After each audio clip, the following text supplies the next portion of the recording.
Hare Krishna, everyone. Welcome to this series of interviews from the Ministry of Cow Protection and Agriculture. And today we have with us a very special guest, indeed, an extraordinary guest, and a senior member from the ministry. He is a member of the Council of Elders, Smitha Krishna Swami. Smitha Krishna Swami, a very good evening for you. Hare Krishna. Welcome. Thank you, Hare Krishna. So, Smitha Krishna Swami, he basically joined, he was born in Sweden in 1952, and he joined in 1970, right? And yes, in Hamburg. And he took initiation directly from Srila Prabhupada in that next year. And he is known as a devotee who is very meek and humble and very simple-hearted by nature, and giving very enlightening lectures all over. His main field of interest is how to encourage ISKCON farms and communities into sustainability, how to do cow protection. And he's based in Almvik. It's a beautiful farm, and he's been there serving. He's also been serving, he served as a minister of cow protection and agriculture for Europe from 2016 to 2020. And then he's the first member in the ministry Council of Elders. Maharaj, I'd like to start this interview asking you about the early years. Tell us something about yourself and when you met Prabhupada. Tell us something about that. Thank you. Let's see. Well, so I joined 70 in Hamburg, Germany, and it was a town temple, town setting. There wasn't so much greenery around. Then we read the Prabhupada's books, to the degree they were available as they came out, we started to read them. There, 1975, I went to India first time, and what struck me then was that the cows really looked for something to eat anywhere and everywhere. And that when I came back from India, and that was India, that the cows were walking and eating what they could get hold of. So when I came back, I continued my service as a Sankirtan leader, traveling Sankirtan. But now it was one thing I noticed how much grass was growing everywhere. Uh-huh. And I thought, oh, that's nice. It would be nice if some cows could go there and eat, get some green grass, as opposed to what I saw in India. So that is one like a touch where I felt a little bit of a connection to the cows. I noticed what they were eating. Yes.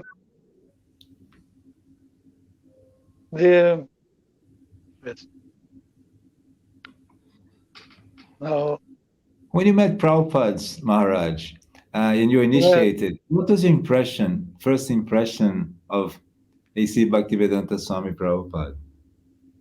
The first impression in the temple when I came there, I mean, first was it the picture, and then the lecture, not by Prabhupada. Prabhupada was not there. There was a lecture, and it captured me, and my life turned on that Sunday feast when I heard the first lecture. Wow. The impression of Prabhupada, when I was initiated by letter, but I mean directly, it's Prabhupada. And when I was in India, I remember Prabhupada was speaking and I was listening, 75.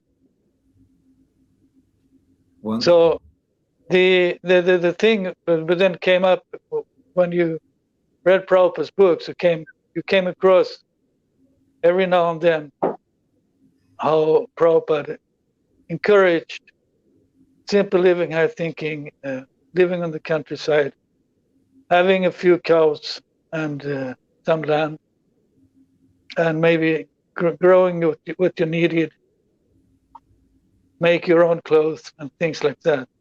And maybe not that I exactly was interested in making my own clothes or something like that, but it was. I like the concept, if you say like that. So that you can say that caught me. Prabhupada wanted sustainable farming and cow protection, a sustainable life, we can say like that, because that became clear that the lifestyle of the modern times with based on consumerism is not durable. So that was something I got clear from Prabhupada also. He So showed that brings to a first question, Maharaj. Why then Prabhupada was talking about this? Why was it important for him, for cow protection, agriculture? Why was that something important for him? well, maybe in that way, speaking about it, he pointed to the future, because as the society was already then, I met an old farmer before I became a devotee, on the countryside Sweden, where we had a weekend hour, and this old farmer was loading the grass on his carrier, and he had a horse, and then he told me, I was helping him a little bit, and he said just that the way society is working now, it cannot last. And he he thought that, and we would say, well, he seemed really self-sufficient with a handful of cows and a horse, but already then he thought that something was wrong in the system. So Prabhupada saw, I would say he saw into the future, because there is no prolonged future with a consumer society like we have now. So I see it as a way of Prabhupada to pointing, yes, to the future.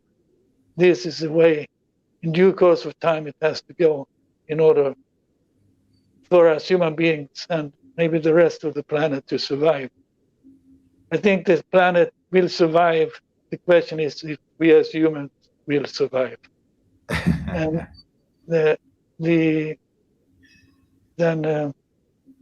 then of course Prabhupada wanted us live a natural, healthy life so that we could practice spiritual life, a healthy life, and then that should lead to spiritual life, wherein we can chant and hear and chant here and read about Krishna and his pastimes. And that is also something when you start to read Krishna book, and then Krishna is playing with his coward friends and the gopis. So this is all in the rural setting, Krishna's eternal esoteric pastimes are taking place. Well, of course, there's towns also like Dwarka, but most of it happens on the countryside, in the beautiful forest, beautiful trees, and these kind of things. And I've been taking one way Prabhupada wanted us, in a way, put us in a direction that this is the way to go, because we have tried, and it is not so easy challenges. So, well, okay, it's an interesting challenge. Yeah. It's an interesting challenge. And so what you're telling us is that Prabhupada was anticipating difficulties in the future, and he was really thinking about the future generations. It will be important to have a place where the children could live and grow healthily, as you mentioned, and also we could have a peaceful place to practice our spiritual lives, correct? Yes. And also have the sufficient, strength, mental strength, or spiritual mental strength to focus on spiritual matters, not be carried away by the material desire so much, at least not so much, but have a focus on the spiritual progression, having a healthy background. living in a healthy environment. Maharaj, you have lived in Almvik Guards for many years. Do you see that the children who live on that scenario, they have benefits? And what are the benefits that you see the children and adults living in such environments for a prolonged length of time? Yes, that's a interesting question. What is, but well, there are now generations that have come out, and the earlier generations there may have been some difficulties. They may have, there was difficulties, something. Then later on here now in the 90s and beginning of 2000s, maybe gradually the parents more and more take the responsibility for their own children and are very keen to see that they progress or can live happily both materially and spiritually. And just as we see it just now, I recommend you to check in with the Almvik's Guard news in English, where you can get a little bit of picture of what's going on at the present. And we have a generation of young men, at least young men, who is playing Mridanga, going on Harinam, distributing Prabhupada's books, and actually being really enthusiastic about Kirtan. And there is oxens that we also have to and fro, but we have oxen and cows that are every Monday afternoon at 5:30. We have for anyone who wants to, it's welcome to come and help and care for, clean and brush the cows and like that. And that is maybe specifically the young people who go there and participate in that program. And they're part of that program has also been to use the oxen and to work with them, walk with them, stop, pull things and do like that. So that is I think it's something has happened in a positive direction with the youth. And the youth don't stay youth forever. They get married and get kids. And there are some cases like that also. Some at some store. So it looks to me that it may be becoming a more complete society, and I hope it will be able to carry on. It will, but it's the COVID-19 the pandemic has certainly put some strain on our community in some way. Yes, you mentioned about the newsletter. I actually saw the boys taking care of the cows and doing harinam. So that seems to be one of the benefits that in a rural setting, they take a liking for these things. Is that right? Yeah, it's right, and it's also in a rural setting. Well, okay, they had the kirtan and the book distribution and like things. Then also the rural setting makes a framework within you can do nice things together. You're less distracted by the modernities and its temptations. Correct. And one thing I admire in Alvix is, first of all, the place is very well designed. When you look at the Vastu, seems to be very much in place. And there's a beautiful lake in the right place. And the children take a lot of advantage, and adults. Is that right? Yes, that's correct. And we have actually one old adult also who is taking advantage of the lake, not just in the summer, but also in the winter, as Really? a kind of winter bother. Is quite interesting. Yes, there is the Vastu. I don't know exactly the temple building, but yes, it's a nice place, and the sun is shining.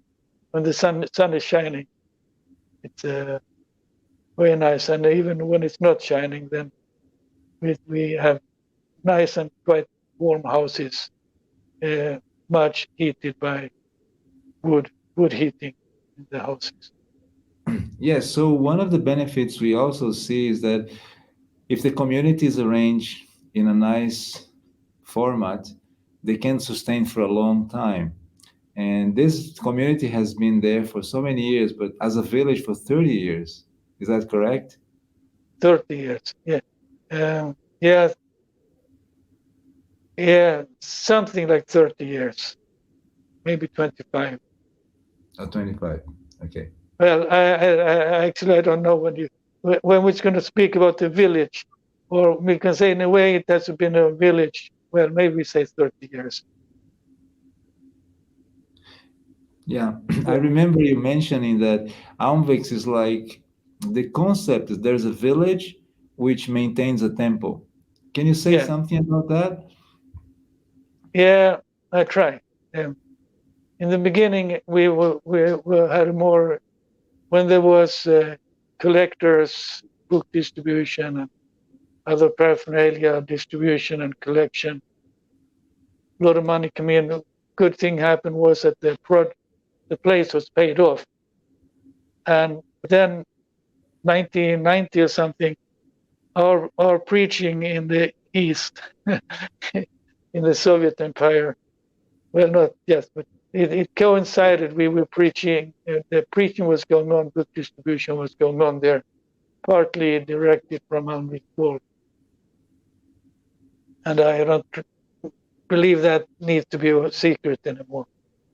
Then the Soviet Empire crashed, and when the empire crashed, the economy crashed, and actually it affected the economy around the world, maybe specifically in the countries that was close to Soviet Empire.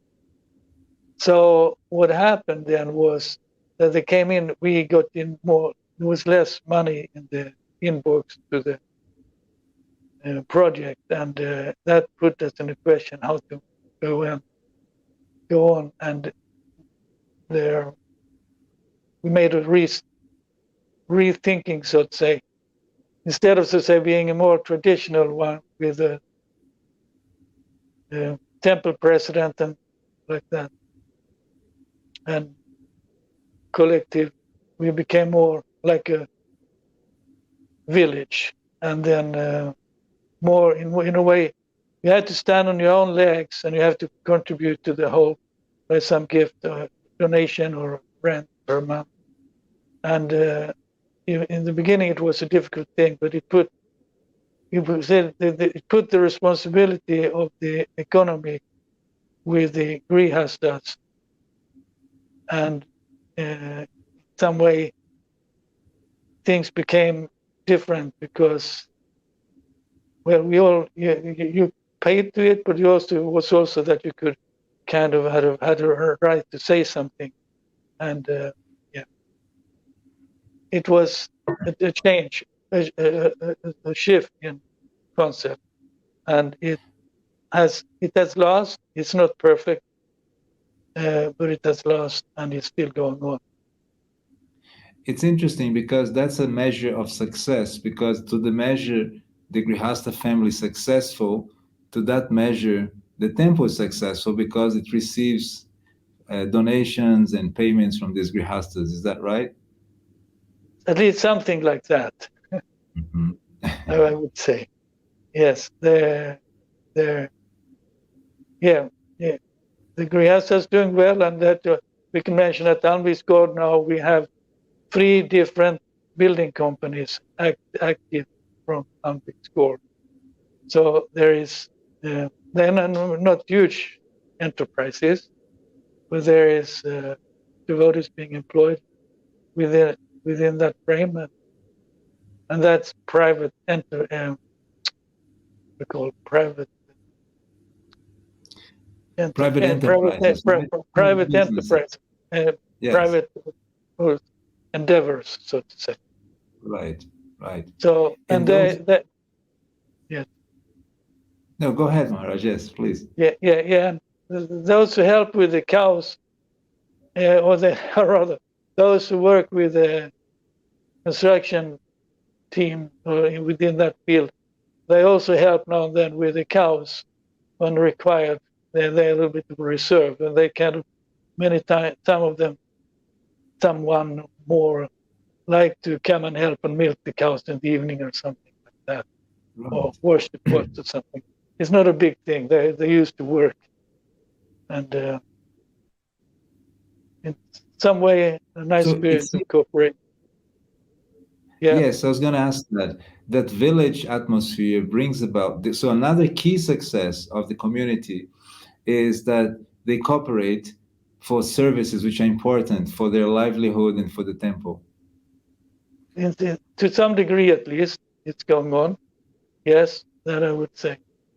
Uh, I don't know. Cooperate and cooperate. Sometimes it's not a perfect place, but yes, there is cooperation going on and endeavors going on. Let's see. The COVID-19 has been a little bit put a hold specifically on a summer festival. It hasn't happened for the last 2 years, and that's a pity. But let's see. And challenge is maybe to get it working again in due course of time. Let's see what happens during this year. At the same time, the COVID 19 seemed to bring it to us an idea that we really needed to be more close to agriculture, to production on the fields. And I saw in Alvik there was bigger production. Recently, I saw some videos from Lokanat, and he's Yes, producing potatoes and hay. yes, that's correct. They actually, yeah, they, yes, our local here is doing a good job in producing things. So great. So basically, what you're telling us as an elder to this ministry and to this community is that um, when there is a concept that the temple, the preaching, is not competing with the businesses, but rather they're cooperating together, there's a long lasting effect to that relationship, correct? Yeah, I think we can say that there's well, some kind of cooperation. Yes, and we at least we don't need to compete. There is so much space to expand Right. on within the frame of the project, but also outside. Yes, yes, absolutely. Fantastic. So, Maharaj, would you like to say a few words of advice since you're an elder? There's so many projects which want to start communities, to start farms.